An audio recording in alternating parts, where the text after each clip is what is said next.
Shine South Africa shine. Themba ukuthi niyaphila. Mawuza kule ndawo le beluzazi ukuthi ungubani. Ungezi kule ndawo ungcolile ngoba uzosala phakathi namanje ngizakuphinda lokho.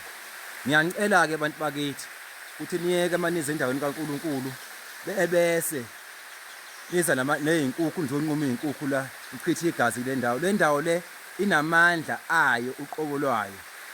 Ayinamandla ayo le ndawo le akudingeki ukuthi wena uyinanazelele noma uyithayisele uze nezinto zakho uzonquma izinkukhu la uchithe igazi ligcwala izibeni. Mosani ukungcolisa indawo kaNkuluNkulu.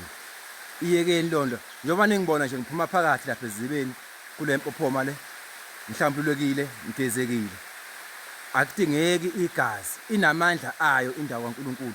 Yekani uhambe ngcolisa izindawo beza abaye bengabuye empophomeni ngokuthi umnikazi wakuleyo ndawo le useyithukuthele sebemthukthelisile abanye beza la bezothwala.